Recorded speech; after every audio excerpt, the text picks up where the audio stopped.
Bueno, estamos de regreso aquí en Infoanálisis. Estamos esperando que la viceministra de Salud, doctora Ivette Berrío, se conecte para nosotros proceder a platicar con ella acerca de la situación de la vacunación en Panamá y tener información de primera mano y de forma directa por parte de la segunda funcionaria de mayor jerarquía en el Ministerio de Salud, tomando en consideración que ya se dijo por parte del ministro que Panamá mantiene su contrato con AstraZeneca porque están analizando o evaluando la información que le ha llegado al Ministerio de Salud, al igual que a nosotros, sobre las vacunas de AstraZeneca que están en entredicho, más que todo en Europa. Se ha procedido de esta manera, aunque México sigue vacunando con AstraZeneca y le ha pedido a los Estados Unidos mayor cantidad de estas vacunas. Entonces se habla de que las primeras dosis, aquí está la señora viceministra, doctora Ivette Berrío. Buen día, viceministra, ¿cómo está? No la escuchamos, viceministra, para que conecte su... Muy buenos días. Buen día, ¿cómo está? Bienvenida, viceministra. Un placer saludarles. Muchísimas gracias por el honor. No, la distinción es para nosotros, viceministra. Oiga, platicaba fuera de micrófono que el ministro de Salud anunció que el contrato con AstraZeneca se mantiene mientras se están analizando por parte de ustedes, del MINSA, la situación que está en este momento transcurriendo con la vacuna AstraZeneca. ¿Qué me puede ampliar, viceministra? Sí, primeramente, buenos días a todo su equipo y a toda la radioaudiencia. Para nosotros es un honor estar en su programa por primera vez. Me siento muy honrada.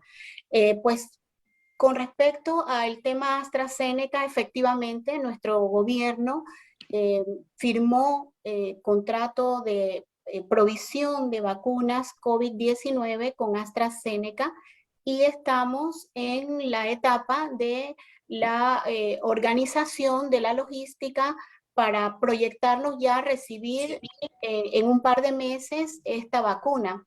Hemos escuchado todo el ruido a nivel mundial que se ha generado por algunos casos que aducen como efecto secundario por el uso de esta vacuna, y al igual que el resto de los países, estamos nosotros expectantes de toda la publicación científica que está emanando, puesto que se ha generado, por supuesto, una investigación para poder definir si efectivamente estas reacciones son o se adjudican al uso de la vacuna.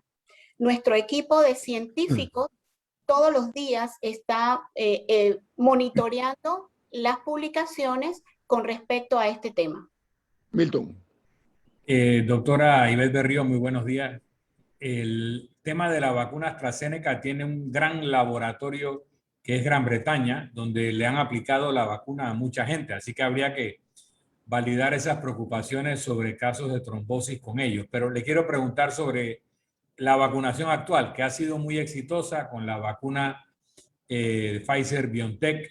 Realmente hay solamente alabanzas al despliegue de vacunación. Uno que otro incidente menor ante las decenas de miles de vacunas pues son simplemente anecdóticos, pero hay la reiterada información de que las personas citadas no siempre van. Personas que tienen su cita no llegan. ¿Qué están haciendo con ese excedente de vacunas? Si se la están aplicando a acompañantes, si hacen como otros países donde se forma una fila y si al final del día no han llegado todos los citados, se les aplica a las personas que están en la fila. ¿Qué estamos haciendo para no perder ese inventario de vacunas que sabemos que después de un tiempo pueden perder efectividad si no son aplicadas? Sí, muchísimas gracias por su pregunta. Es sumamente importante que la ciudadanía conozca que efectivamente nosotros hemos diseñado varias estrategias justamente para evitar que se pierda ninguna sola dosis de la vacuna. Por supuesto que estamos iniciando el proceso de vacunación y, como usted muy bien mencionó, hay situaciones que en algunos casos se han escapado de nuestras manos, pero en principio nosotros nos hemos apegado justo al plan diseñado para no perder ninguna dosis. Definitivamente que aquí ha jugado un rol sumamente importante los dirigentes comunitarios, los representantes de corregimiento, los gobernadores, porque son las personas que conocen a la población y nos han ayudado de una manera sumamente organizada a buscar, a llamar, a tocar puertas justamente a la población que nosotros hemos clasificado como población prioritaria.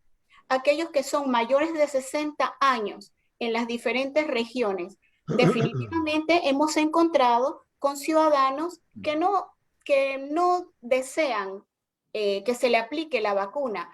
Estos son los menos, pero hay muchos otros que efectivamente sí requieren de la vacunación con capacidades especiales a quienes identificamos, acudimos a sus casas con contingentes que hemos preparado para ir a vacunar a las casas a personas con discapacidad, a personas con limitaciones de movilidad, a quienes no tienen, que pueden moverse, pero les cuesta llegar hasta el centro de vacunación. Entonces, hemos diseñado la estrategia de montar equipos listos para ir a las casas si se requiere.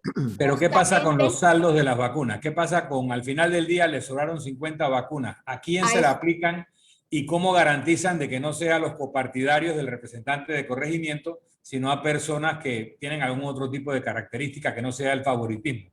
Sí, eso es muy importante porque nosotros necesitamos que la ciudadanía sepa que estamos trabajando para el país, no estamos trabajando para un partido político, sino para todo el país. A raíz de eso, nosotros salimos, justamente a eso me refiero. Nosotros vacunamos a los citados. ¿Por qué a los citados? Porque eso nos permite hacer el cálculo de las cantidades de dosis que necesitamos. Pero si dentro de este grupo que citamos la persona no llega porque sencillamente no lo desea, nosotros salimos con un contingente justamente a identificar a personas que le toca al día siguiente o que le toca la semana siguiente, me estoy explicando, para evitar la pérdida de dosis de vacuna. También sabemos, identificamos personas con dificultades para llegar a los puntos de vacunación. Tenemos contingentes que van allá, lo traen al punto de vacunación y lo regresan a su casa nuevamente. Toda esta estrategia es justamente para evitar, primero, respetando el criterio del ciudadano. Si no quiere ponerse la vacuna, nosotros tomamos los minutos para explicarles la bondad de la vacuna y el riesgo tan grande que corre un individuo mayor de 60 años que seguramente tiene comorbilidades y la exposición a poder ser contagiado por algún familiar o por alguna persona cercana, y esto lo va a exponer a enfrentar un COVID-19 que es agresivo y que no respeta ni raza ni capas sociales. Camila. Ministra, los residentes del 810 y los residentes del 87 se llevaron una sorpresa algo amarga el fin de semana, ya que muchos esperaban ser vacunados esta semana y la próxima, pero se anunció que se iba a parar por 15 días la vacunación de nuevas personas para cumplir con las segundas dosis más que nada del personal médico y de los estamentos de seguridad que se vacunaron en la etapa anterior.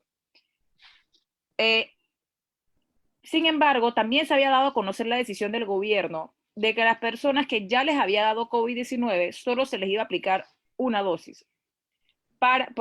Primero, porque se estaba demostrado el nivel de inmunidad que ya contaban estas personas con una sola dosis y porque así alcanzaban dosis para cubrir a más personas. Pero ¿cómo se está haciendo este filtro? Porque todas estas personas se vacunaron en el 8.6, los estamentos de seguridad, el personal médico, y en ese momento les dieron una cita para una segunda dosis. ¿Cómo se está haciendo el filtro de no aplicarle la segunda dosis a la persona que ya le dio COVID? ¿Cómo está funcionando eso? La persona llega y le dicen, lo siento, usted le dio COVID, así que nada más le toca una, o se le contacta previamente. ¿Cómo está funcionando ese tema?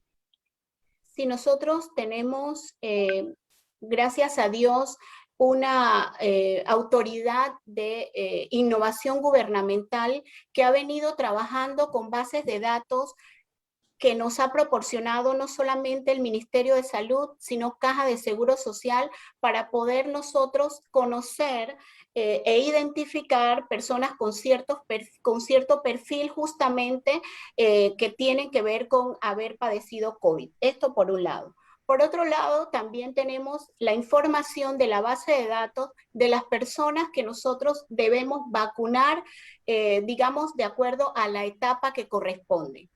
Hemos, primero que todo, en vez de vacunar a 3 semanas, estamos colocando la segunda dosis a 4 semanas justamente porque no se ha constatado desde el punto de vista científico que la persona a la 4ª semana ya pierde nivel de inmunidad. O sea que todavía su nivel de inmunidad de la primera dosis se mantiene alto y se puede tranquilamente a la 4ª semana aplicar la segunda dosis. Esto en segundo lugar. Y en tercer lugar, nosotros estamos intentando en un tiempo corto abarcar la mayor cantidad de población vacunable. ¿Por qué? Porque en la medida en que nosotros avanzamos en la vacunación y abrazamos la mayor cantidad de personas, vamos a poder alcanzar esa inmunidad colectiva que requiere nuestro país por los niveles tan altos de propagación del virus que hemos tenido. Entonces, necesitamos ir avanzando. Con respecto a la segunda dosis para los que han padecido COVID-19, son estudios que cada día van apareciendo con más fuerza y como le dije al principio del programa, tenemos un equipo de científicos que ha estado permanentemente acompañándonos en todo este proceso y dándonos a nosotros luces para poder ir avanzando apegados a toda la información científica que se está dando a nivel mundial con respecto a la vacunación contra el COVID. Pero es una decisión en firme del gobierno nacional, vacunar con una sola dosis a las personas que ya les dio COVID, ¿o todavía lo están decidiendo? Nosotros estamos evaluando todas esas posibilidades. Porque... O sea, es que por la exposición del doctor Ortega el martes pasado, en que se dedicó por un buen tiempo a explicar, así es, había interpretado como que esa era la posición del gobierno nacional. Es que es una posición de Estado, me explico, es una posición de Estado justamente porque en estas últimas semanas hemos estado evaluando las publicaciones científicas a nivel y queremos nosotros poder expresarle a la ciudadanía que en estos casos específicos de haber padecido COVID, con la primera dosis usted tiene el nivel de inmunidad que requiere su organismo para poder defenderse. Y en casos como haber padecido COVID y aplicar la segunda dosis, le resta efectividad. Sí, pero mi pregunta es si es una decisión firme, es algo que se está haciendo. No, tenemos un corte comercial, viceministra, con su permiso, con su venia. Vamos al corte comercial, al regreso continuamos platicando con la doctora Ivette Berrío, viceministra de Salud, que nos acompaña y nos distingue esta mañana aquí en Info Análisis, un programa para la gente inteligente. Bueno, seguimos platicando a nombre de ustedes con la viceministra de Salud, la doctora Ivette Berrío. Camila, continúe con la reformulación de la pregunta, por favor. Sí, si ya era una decisión en firme, que ya solamente se le va a aplicar una vacuna, una sola dosis a las personas que ya les dio COVID, o si es una decisión que todavía se está tomando y que no se va a aplicar por el momento. O sea que las personas van a seguir recibiendo 2 dosis, aunque hayan tenido COVID. Sí, muchas gracias. Nosotros hemos estado evaluando esta situación con nuestro equipo científico. El presidente de la República ha liderizado esta conversación justamente para llegar a tomar la decisión correcta para el pueblo panameño. ¿Y por qué digo estamos evaluando? Porque estamos recibiendo toda la información que sustenta esta decisión.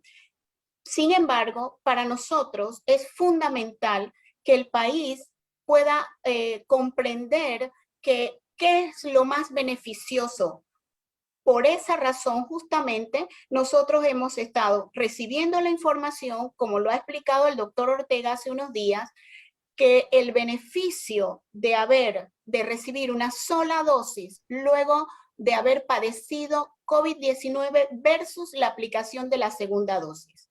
Antes de tomar la decisión en firme, requerimos que el país comprenda ese beneficio y estamos en ese proceso de manifestar y de explicar a la ciudadanía los beneficios de una sola dosis luego del COVID-19. Rubén.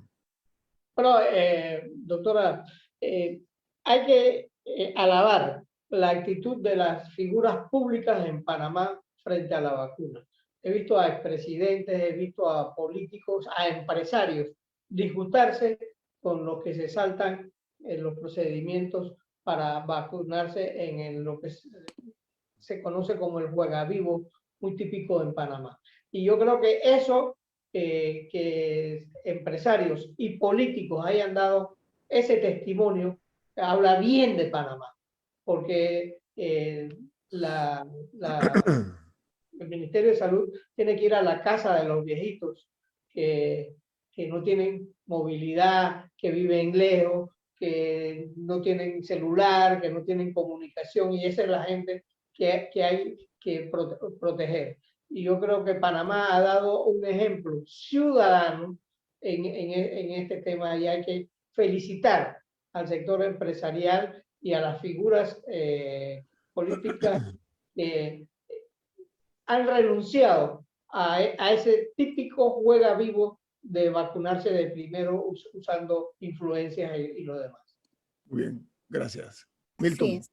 Sí, señora viceministra, en el día de hoy probablemente se apruebe en el Parlamento Europeo una normativa que se ha denominado pasaporte verde o pasaporte sanitario, en donde aquellas personas que hayan sido vacunadas con vacunas aprobadas en la Unión Europea podrán circular libremente, y como se espera una reactivación de los viajes, etcétera, de las actividades turísticas o de negocios, queríamos saber cómo Panamá puede certificarle a una persona vacunada que tiene este requisito de forma que sea aceptado en la Unión Europea o se le emita ese famoso pasaporte sanitario, o si Panamá está planteándose generar algún tipo de pasaporte o certificación de esta naturaleza que haga más fácil a las personas que deban viajar a hacerlo.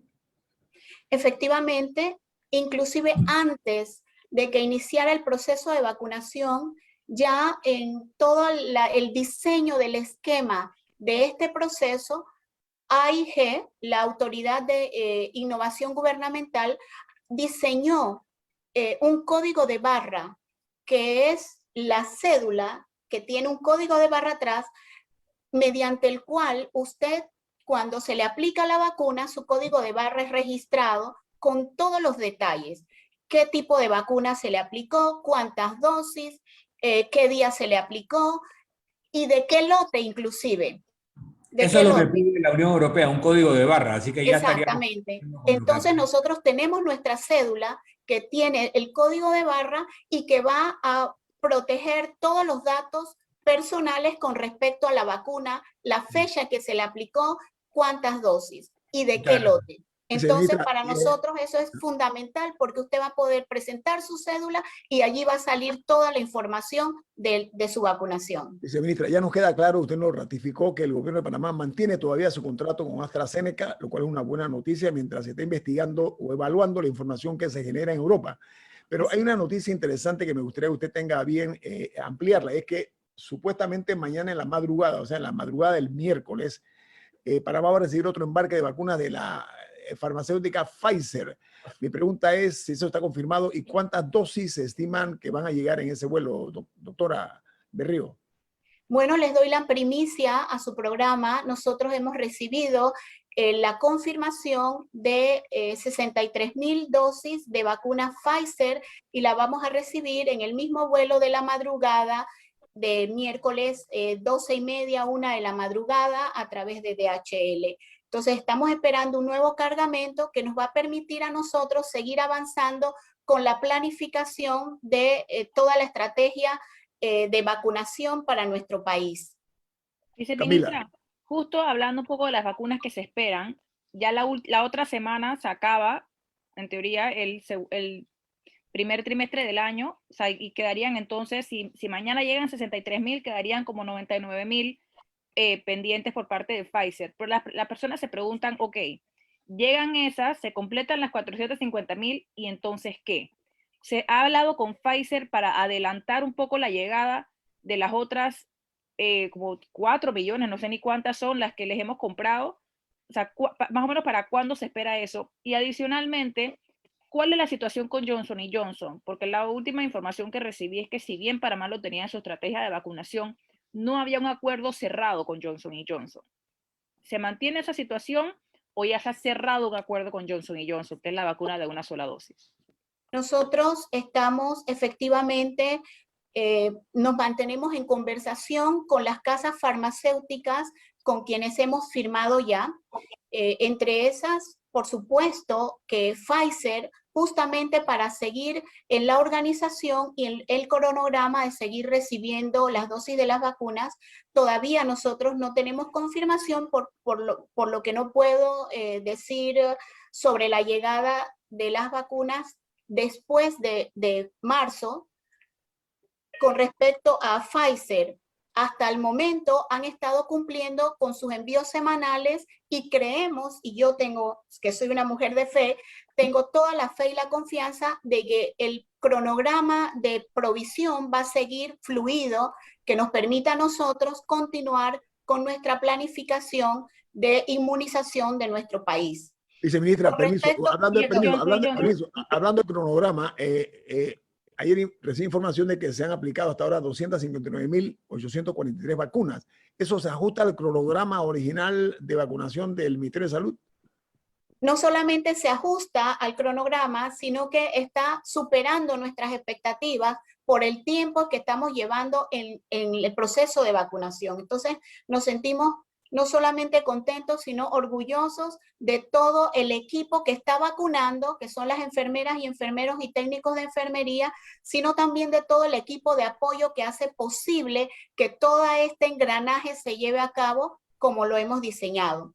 Con respecto a la segunda pregunta que me hizo la licenciada Adames, nosotros efectivamente seguimos en la mesa de negociación con Johnson por el interés de adquirir una vacuna que sea unidosis y que nos permita avanzar en áreas de difícil acceso. Sin embargo, estamos obviamente buscando condiciones que sean favorables no solamente para el laboratorio que está vendiendo su producto, sino para el país que lo adquiere. Entonces, ahí hay algunas situaciones de organización que debemos todavía definir para poder llegar a un acuerdo. Viceministra, para cerrar, nos quedan pocos minutos. En la de Pfizer que quedan, más o menos, ¿para cuántas personas ustedes calculan que van a alcanzar? O sea, las 450,000 en total, con lo que nos queda por vacunar y las vacunas que estamos esperando que nos van a llegar, ¿cuántos circuitos calculan ustedes que se va a poder cubrir? Nosotros creemos y confiamos en que no solamente vamos a poder aplicar la segunda dosis a quienes ya la necesitan en esta semana y la otra, sino que vamos a poder iniciar el 810 que está ya organizado y listo para nosotros avanzar, entrar al 810, ir iniciando también el 8.7, que es el que le sigue, y poder entonces nosotros ir ajustando nuestro plan de vacunación de acuerdo a las llegadas de la vacuna. Viceministra, nos quedan 2 minutos. Se dio una información de que no se cumplió con la meta en la jornada de vacunación del circuito 88. Y hablando de circuitos, aunque se vacunaron casi 40,000 personas mayores de 60 años, ¿qué ocurrió que no se cumplió con la meta? Sí, nosotros alcanzamos alrededor del 80% del porcentaje de personas elegibles para ser vacunadas. Pero como le digo, algunas personas por diferentes situaciones no quisieron vacunarse y nosotros tuvimos que avanzar entonces con otros individuos que le tocaba después, al día siguiente y así. Como le digo, nosotros creemos que es fundamental en este momento iniciar un plan de poder en todos los medios de comunicación hablar de las bondades de la vacuna, que la población conozca por qué es importante vacunarse. Es una cuestión de vida o muerte, pero no todos lo conocen ni todos lo ven así. Entonces necesitamos nosotros dar más información para que las personas sepan que la vacuna va a permitir que usted pueda sobrepasar el COVID-19 y no morir en el intento. Viceministra, por eso la hemos invitado a usted esta mañana y usted muy generosamente ha aceptado la invitación. Ese es el propósito, el compromiso nuestro en esta empresa, en Omega Stereo y en Infoanálisis es exactamente eso, ser un vehículo eficiente en cuanto a la concientización del pueblo panameño, de la vacunación, cuán importante es y acabar con un poco de malas opiniones que hay al respecto, ¿no? Así que muchas gracias, viceministra Berrío, que tenga usted un buen día. Que Dios les bendiga y muchas gracias por este tiempo con ustedes, muy amables. Gracias a usted. Vamos al corte comercial. Esto es Infoanálisis, un programa para la gente inteligente. Bueno, después de escuchar las opiniones vertidas por la viceministra, nos dio una primicia incluso Milton, Rubén y Camila, muy interesante la cantidad de vacunas que vamos a recibir en hora de la madrugada de mañana. Hemos quedado muy satisfechos. Nos han solicitado una entrevista por parte de la empresa Mibus. Ellos tienen la intención de hacer de conocimiento público algunas novedades que tienen y para eso nos han enviado al licenciado Juan Yau, que es el director de logística y de servicio de Mibus. Licenciado Yau, ¿cuál es la buena noticia que tiene Mibus de las novedades que están pensando aplicar a corto o mediano plazo? Buen día, bienvenido. Buenos días, gracias Guillermo por la oportunidad que nos dan siempre como empresa de transporte responsable, con el deseo siempre de informarle a nuestros usuarios sobre los ajustes que hacemos en el pro y en beneficio de cada uno de nuestros usuarios para brindarle una mayor movilidad en lo que corresponde al sistema de transporte. Nosotros en estos momentos estamos impulsando nuestra red de conectividad a través de los diferentes puntos que tenemos, principalmente en nuestras zonas pagas, recordándole más bien a nuestros usuarios la importancia que puede ser al momento de utilizar el sistema de transporte el transbordo, que es el tema específico en el día de hoy, en donde de manera gratuita todos nuestros usuarios pueden realizar hasta 2 transbordos al momento de utilizar el sistema de transporte. Nosotros actualmente contamos con 19 zonas pagas, de las cuales 3 son las principales, como le decimos nosotros, el punto de conectividad donde tienes la opción de utilizar cualquiera de nuestras rutas y la línea 1 o la línea 2 del metro. Estamos hablando específicamente de la zona paga 5 de Mayo, la zona paga Los Andes y la zona paga de Pedregal. Por ejemplo, desde la zona paga 5 de Mayo tienes todas las opciones de rutas dentro de la red del sistema de transporte. Tienes corredor, ruta complementaria y rutas troncales. Desde la zona paga Pedregal tienes las rutas complementarias, rutas troncales.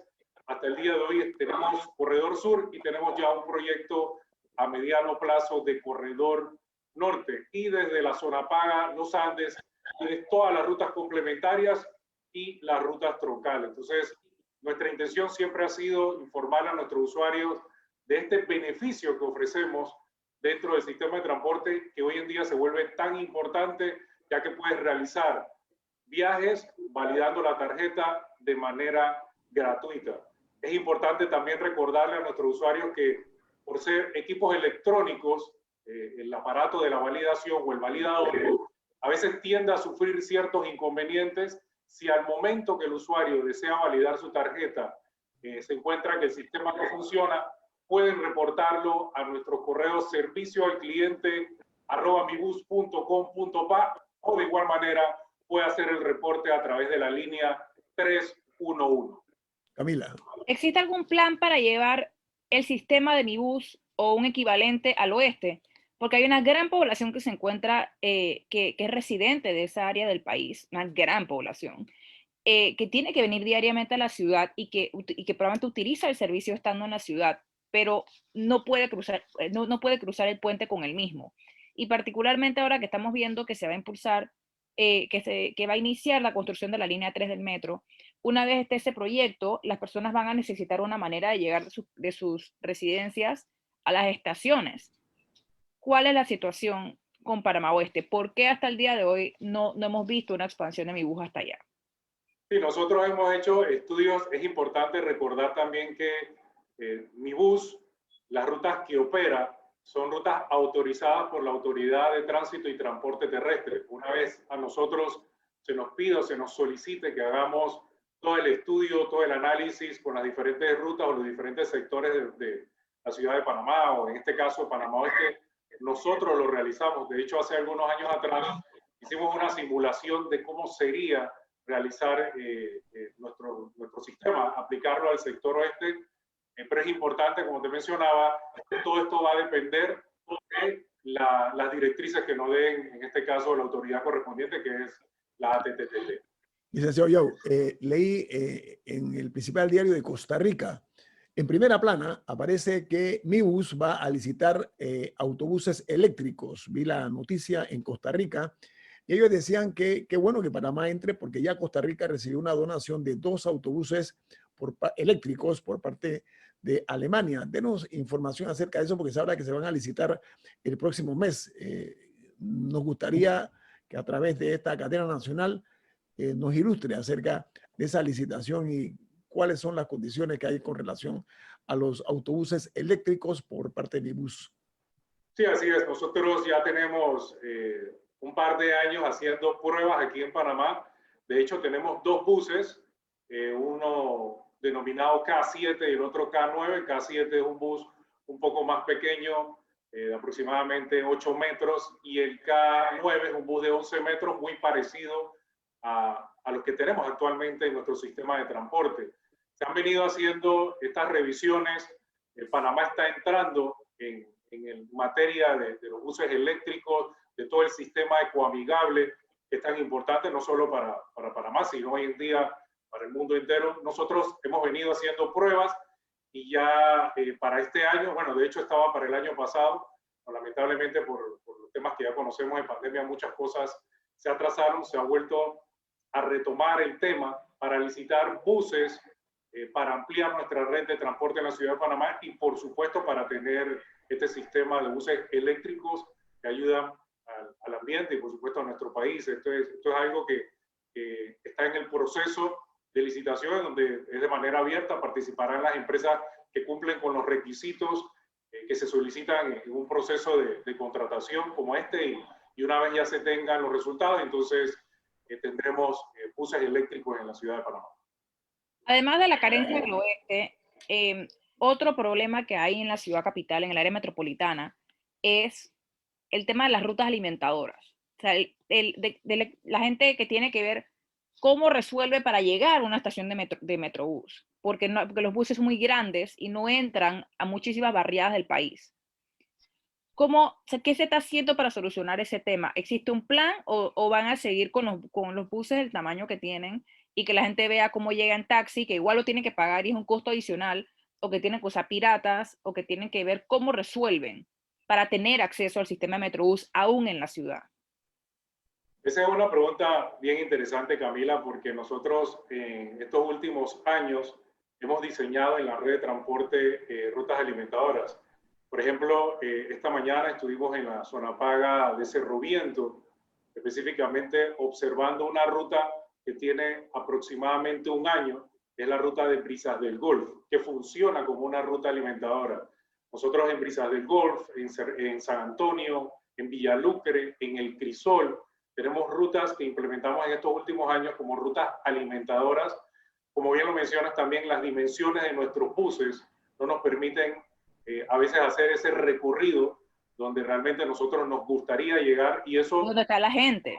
Exacto, y eso nos limita a nosotros, y es una de las evaluaciones que se está haciendo también con la adquisición de los buses eléctricos, que van a tener un tamaño un poco más pequeño, con la intención de llegar a esos sectores donde por las dimensiones de nuestros buses no podemos llegar actualmente. Pero donde se puede llegar, que se hacen las evaluaciones, es donde estamos ampliando nuestra red.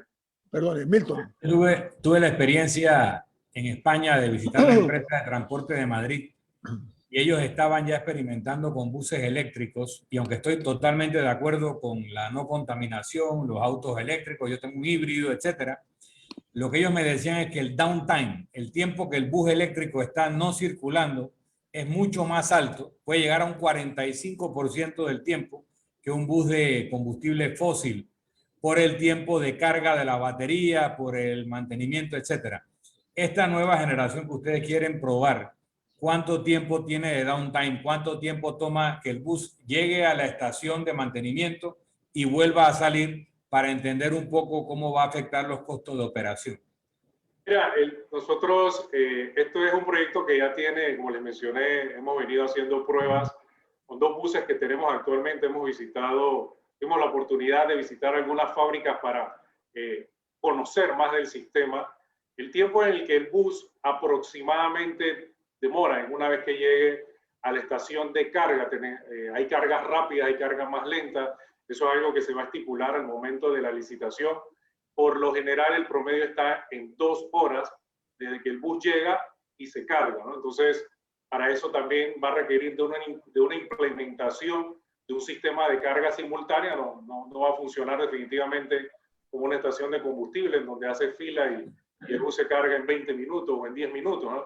Acá va a ser un proceso de también hacer las adecuaciones para tener un sistema de carga en donde el bus va a tener aproximadamente 2 horas una vez llegue con la batería baja hasta que quede al 100%. Entonces, tenemos 2 minutos, licenciado Joe. Rubén, rapidito. Ahora, yo quería preguntarle, el juega vivo del panameño, ¿cómo lo controlan ustedes? Gente que no quiere pagar su pasaje, ¿cómo lo están controlando? Bueno, precisamente, Rubén, nosotros estamos por adquirir un nuevo sistema que nos va a permitir a nosotros tener un mejor control, porque lamentablemente el juega vivo sigue existiendo. De hecho, nuestros usuarios, que son nuestros aliados principales, son nuestros propios defensores, porque el juega vivo se va por la puerta de atrás, que es lo que nosotros llamamos la evasión del pasaje. Cuando el usuario evade el pasaje y tú tienes un bus con 40 personas y se sube uno que no paga, el resto de los usuarios lo mira mal o le dicen algo, ¿no? Ese es en la mayoría de los casos. Sin embargo, como te comentaba, estamos también evaluando un sistema que nos permita tener también cámaras y nos permita tener un mejor control para evitar precisamente el tema de la evasión del pasaje. Mire, licenciado Juan Yao, director de logística del servicio de Mi Bus, agradecemos mucho su participación aquí en Infoanálisis, muy didáctico, sobre todo para los usuarios de Mi Bus, y esperamos que la licitación que se va a realizar del bus eléctrico sea la mejor para los intereses de nuestro país. Ha sido usted muy amable, que tenga buen día, licenciado Yao. Sí, muchas gracias a ustedes, saludos. No se vayan porque viene Álvaro Alvarado con Sin Rodeo aquí en Omega Estéreo.